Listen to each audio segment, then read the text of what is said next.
Hello student, welcome again in PNS public school online classroom. देखिए, आप लोगों ने इससे पहले हम जो डिस्कशन हम लोगों का हुआ था वो लाइफ प्रोसेस के ट्रांसपोर्ट इन एनिमल या फिर ह्यूमन सर्कुलेटरी सिस्टम के बारे में इससे पहले डिस्कशन हुआ है। तो वहाँ पे हम लोगों ने हार्ट पढ़ा था, ठीक है, उसमें ब्लड वेसल्स को भी कंसीडर किया था। अब देखो, इन ब्लड वेसल्स या हार्ट के थ्रू फ्लो क्या होता है? फ्लो होता है आपका ब्लड, ठीक है। तो ब्लड एक तरीके से आप समझिए कि ये क्या होता है, एक कनेक्टिव टिश्यू है ना।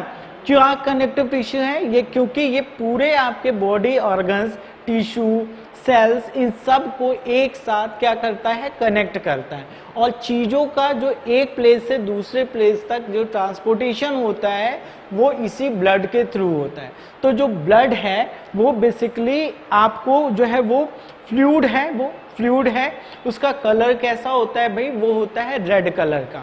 और जो रेड कलर का इसका कलरेशन आता है वो कलरेशन क्यों होता है? Due to the presence of haemoglobin.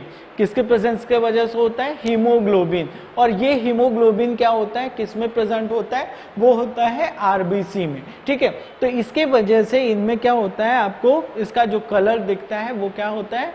वो रेड कलर का दिखता है। बेसिकली अगर इसके कंपोनेंट्स की बात करें तो इसमें मैक्सिमम जो होता है ये वाटरी सब्सटेंस है। इट मीन्स कि वाटर का परसेंटेज बहुत ज्यादा होगा, ठीक है। अब अदर जो कंपोनेंट्स, इसमें 4 मेन कंपोनेंट्स होते हैं जिससे कि हम लोग का ब्लड फॉर्म होता है। वो 4 मेन कंपोनेंट्स कौन सा है? प्लाज्मा, ठीक। Second RBC, red blood corpuscles. फिर WBC यानी कि वाइट ब्लड सेल्स, दोनों समझिएगा सेम है। Next one is the platelets. ये जो 4 कंपोनेंट्स हैं, इन्हीं 4 कंपोनेंट से फॉर्मेशन किसका होता है? ये फॉर्मेशन होता है ब्लड का। और यही ब्लड सर्कुलेटरी सिस्टम में के थ्रू फ्लो करके हमारे डिफरेंट बॉडी पार्ट को एक दूसरे से कनेक्ट करने का वर्क करता है। इसीलिए ब्लड को कनेक्टिव टिश्यू कहते हैं। क्लास 9th में आप लोगों ने पढ़ा है, ठीक है। तो ये हम लोग का हो गया, ये बेसिक चीज है। अब देखो, प्लाज्मा जो होता है ना, प्लाज्मा एक्चुअल में क्या होता है कि इसका 90% जो है वो अमाउंट जो होता है वो किसका है? वाटर का, ठीक है। वाटर इसमें 90% होगा। रेस्ट ऑफ चीजें जो होती हैं वो भी इसमें प्रेजेंट होती हैं और वो इसमें डिसॉल्व होती है। जैसे इसमें जो है वो फूड मटेरियल यानी कि जो डाइजेस्टिव फूड मटेरियल प्रेजेंट होगा, कार्बन डाइऑक्साइड प्रेजेंट होगा, ठीक है। फिर अदर जो केमिकल सब्सटेंसेस हैं वो सारा का सारा या चीजें जो है वो इनमें प्रेजेंट होती हैं, वो प्लाज्मा है, ठीक है। प्लाज्मा, अब देखो प्लाज्मा को अगर हम देखें तो कहीं पे अगर कट होता है तो कट होने के बाद वहां पे क्या होती है? क्लॉटिंग होती है। ब्लड आपने देखा होगा क्लॉट हो जाता है। जब ब्लड क्लॉट हो जाता है तो आपने देखा होगा कि उसके ऊपर एक हल्का सा ड्रॉपलेट टाइप का आ जाता है और वो उसका कलर क्या होता है? एलोइस होता है, ठीक है। तो वो उसमें क्या चीजें प्रेजेंट नहीं होती है? उसमें ये कंपोनेंट्स प्रेजेंट नहीं होते हैं, ठीक है। तो उसका वो पोर्शन जो होता है वो आपका ऐसे ही वाटरी सब्सटेंस आपको दिखाई देता है प्लाज्मा का। नाउ नेक्स्ट वन जो आता है जिसको हम कहते हैं आरबीसी यानी कि रेड ब्लड कार्पोसल्स, ठीक है। ये जो रेड ब्लड कार्पोसल्स होते हैं एक्चुअल में ये रेड क्यों होंगे? ये तो मैंने आपको बता दिया कि इसमें प्रेजेंट होता है हीमोग्लोबिन। और इस हीमोग्लोबिन का जो वर्क होता है वो वर्क ये है कि ये क्या करेगा? ये ऑक्सीजन के साथ बाइंड होता है। देखो, ऑक्सीजन को कैरी करने का वर्क कौन करता है? वर्क करता है ब्लड। तो ब्लड में ऑक्सीजन के साथ जो बाइंड होता है वो बाइंड होता है हीमोग्लोबिन और बनाता क्या है? Oxy haemoglobin. और उसके बाद ये ऑक्सी हीमोग्लोबिन को साथ में ले जाके उन जगहों पे या फिर उन पार्ट्स, उन ऑर्गन, उन टिश्यू और सेल्स के पास वो उसको क्या कराता है? वो ट्रांसपोर्ट कर देता है, जिसके वजह से वहां से उसको रिसीव कर लिया जाता है, ठीक है। तो यहाँ पे क्या होता है कि जो WBC है ये ऑक्सीजन को ट्रांसपोर्ट कराने का वर्क करता है, फर्स्ट। सेकेंड, आप ये समझो कि इनमें जो आरबीसी होता है ना, तो जो मिच्योर आरबीसी होता है उनमें न्यूक्लियस प्रेजेंट नहीं होता। और वो न्यूक्लियस इसलिए प्रेजेंट नहीं होता है क्योंकि अगर उसमें न्यूक्लियस प्रेजेंट होगा तो वो ढेर सारा जो है वो स्पेस ऑक्यूपाई करेगा। बट इसकी जो फंक्शनिंग होती है वो क्या होती है, वो एक तरीके से डिसाइडेड है कि इसका फंक्शन यही है। तो इसके वजह से वहाँ पे न्यूक्लियस प्रेजेंट नहीं होता है और उस ट्रांसपोर्टेशन ऑफ जो ऑक्सीजन है उसके लिए वहाँ पे एक तरीके से स्पेस प्रोवाइड हो जाता है। यहाँ पे आपको ये पता चला। दूसरा आप समझिए, ये जो आरबीसी है ना, आरबीसी का जो फॉर्मेशन होता है वो हमारे बोन मैरो में होता है। कहाँ पे होता है? Bone marrow. ठीक है, तो बोन मैरो में आरबीसी का फॉर्मेशन होता है, वहीं पे उसकी ओरिजिन होती है। इसकी जो लाइफ स्पेन होती है, लाइफ स्पेन यानी कि हर चीज का एक तरीके का जीवन काल होता है, एक टाइम पीरियड के बाद वो डेथ कर जाता है। तो इसका जो लाइफ स्पेन होता है आरबीसी का, वो एवरेज जो निकालते हैं 120 डेज का होता है। यानी कि 120 डेज में ये क्या हो जाएंगे, वो उसकी डेथ हो जाएगी। इसलिए हमारी बॉडी में हमेशा क्या होता है कि इनका फॉर्मेशन होता रहता है और हमेशा ये क्या होते रहते हैं, इनका डेथ भी होता रहता है। क्लियर हो गया? तो ये हो गया किसके बारे में? आरबीसी के बारे में। सेकेंड जो आता है आपका WBC. WBC white blood cells हैं। ये एक तरीके से हम लोग के बॉडी में आप इनको एज अ सोल्जर्स देख सकते हो, क्योंकि ये हमारे में हम लोगों को क्या करते हैं, जो जर्म है या जो भी इन्फेक्शियस जो आपके एजेंट होते हैं जो कि हम लोगों में डिजीज या फिर इन्फेक्शन कॉज करने का वर्क करते हैं, वो क्या करता है, ये इसका वर्क है कि वो उनको किल करता है। तो किलिंग का वर्क करता है, यानी कि हमारी बॉडी को क्या प्रोवाइड करता है? प्रोटेक्शन प्रोवाइड करता है इन डिफरेंट टाइप के डिजीजेस से। ठीक है, तो डिफरेंट टाइप के डिजीज से हमें क्या किया, इसने प्रोटेक्शन प्रोवाइड किया। तो जब प्रोटेक्शन प्रोवाइड किया तो आपका ये हो गया कि हाँ, ये हम लोग के लिए एज अ सोल्जर वर्क करता है। ठीक है, इसका जो लाइफ स्पेन होता है वो बहुत फ्यू डेज का होता है। ये इतना नहीं है जैसे 120 हमने उसको कर दिया, ये क्या होता है, फ्यू डेज का होता है।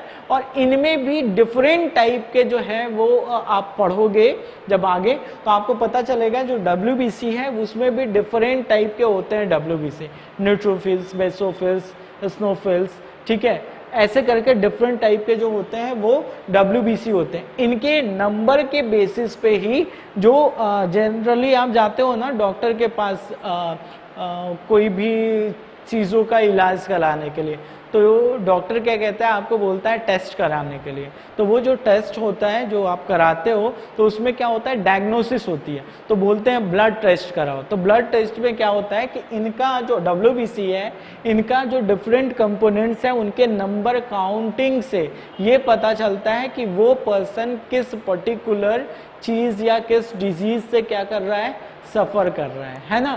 तो उसके बाद ही, डायग्नोसिस के बाद ही उसका क्या करते हैं, ट्रीटमेंट करते हैं डॉक्टर। तो ये डब्ल्यूबीसी के बारे में हो गया। अगला आप देखो, ये जो है वो प्लेटलेट्स हैं। जो प्लेटलेट्स जो होते हैं वो प्रेजेंट होते हैं हमारे ब्लड में, टीनी फ्रेगमेंट होते हैं छोटे छोटे से। ये क्या करते हैं कि ये हेल्प करते हैं ब्लड क्लॉटिंग में। अब देखो, अगर हम लोगों में ब्लड क्लॉट ना करे तो एक माइनर सा भी अगर कट हो जाता है तो हमारा पूरा का पूरा जो ब्लड होगा वो ब्लड उससे जो है वो रिलीज हो जाएगा, फ्लो करके बाहर आ जाएगा।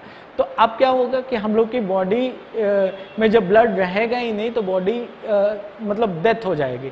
तो यहाँ पे क्या होता है कि उसको कंट्रोल करने के लिए क्या होगा कि ये प्लेटलेट्स क्या करते हैं कि कहीं पे भी जो कट होता है तो ब्लड क्लॉट करा देते हैं, क्लॉटिंग हो जाती है। और जब क्लॉटिंग हो जाती है तो ब्लड फ्लो करना या ब्लीडिंग होनी बंद हो जाती है, वहाँ पे ब्लीडिंग हम लोग की बंद हो जाती है। तो ये हो गया है किसके बारे में, हम लोग का ब्लड के बारे में। अब देखो, हम लोगों ने हार्ट पढ़ लिया, आर्टरीज पढ़ लिया, ठीक है, वेन्स पढ़ लिया, कैपिलरीज पढ़ लिया, अगला क्या पढ़ लिया, ब्लड पढ़ लिया, यानी कि जो फ्लो करता है। तो यहाँ पे देखिए, ये जो आपको एक तरीके का स्ट्रक्चर दिखाई दे रहा है, ये क्या है, blood circulation in human body. Actual में जो ब्लड का सर्कुलेशन होता है वो ह्यूमन बॉडी में होता कहाँ से है, मैंने आपको इससे पहले वाले में जो है वो वीडियोस में ये बता दिया था, हार्ट वाले कंडीशन में कि किधर से किधर ब्लड जो है वो फ्लो करता है। अब देखो, होता क्या है कि हम लोग का सर्कुलेटरी सिस्टम कैसा है, क्लोज टाइप का। इट मीन्स कि हम लोग का जो ब्लड है वो सर्कुलेट करता है हार्ट और ट्यूब्स के बीच में।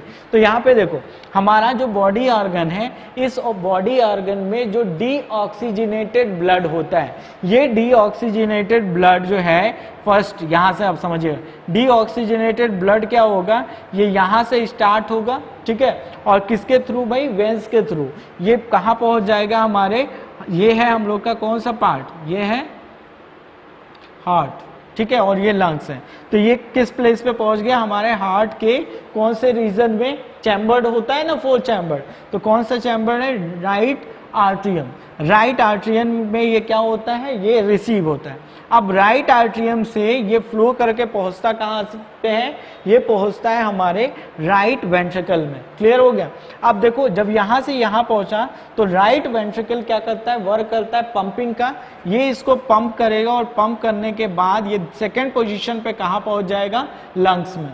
तो जब ये लंग्स में पहुंचेगा तो लंग्स में ये रिसीव किस ब्लड को किया था, डीऑक्सीजनेटेड ब्लड को। अब ये कहाँ पे पहुंच गया भाई, लंग्स पे पहुंचा। किसके हेल्प से पहुंचा है ये पहुंचा है पल्मोनरी आर्टरीज के थ्रू। ये पहुंच गया कहाँ पे, लंग्स में। जब ये लंग्स में पहुंचता है तो यहाँ पे वो ब्लड कैसा हो जाता है, ऑक्सीजनेटेड। किस टाइप का वो ब्लड हो जाएगा, ऑक्सीजनेटेड। अब ये जो ऑक्सीजनेटेड ब्लड है ये फर्दर कहाँ पे आता है, हमारे हार्ट में आता है। और ये जो यहाँ पे आपका थर्ड आप लेके चलो, तो थर्ड आपको दिखाई दे रहा है कि यहाँ पे यहाँ से क्या हुआ, लंग्स से ये फिर से कहाँ पे आ रहा है, हमारे लेफ्ट आर्ट्रियम में, ठीक है। और ये किस टाइप का ब्लड है, ये ब्लड है, कैसा ब्लड है भाई, ये ब्लड है हम लोग का ऑक्सीजनेटेड। अब ये ऑक्सीजनेटेड ब्लड जो लेफ्ट आर्ट्रियम है, इससे ये कहाँ पर पहुंच जाता है, लेफ्ट वेंट्रिकल में। और वेंट्रिकल का वर्क क्या होता है, वेंट्रिकल का वर्क होता है पंप करना, इसलिए ये यहाँ से उसको पंप करेगा और पंप करके पहुँचाएगा कहाँ, ये जो है आर्टरीज के थ्रू ये कहाँ पे पहुँचा देता है, ये हमारे बॉडी सिस्टम में पहुँचा देता है। तो यहाँ पे क्या कर रहा है, ये हमारे बॉडी सिस्टम में किसके थ्रू पहुँचा दे रहा है, किसके थ्रू, वो पहुंचा रहा है आर्टरीज के थ्रू, ठीक है। तो यहाँ पे हम लोग का ब्लड फिर से सर्कुलेट हुआ। तो ये सर्कुलेशन हम लोग के बॉडी में होता रहता है ना।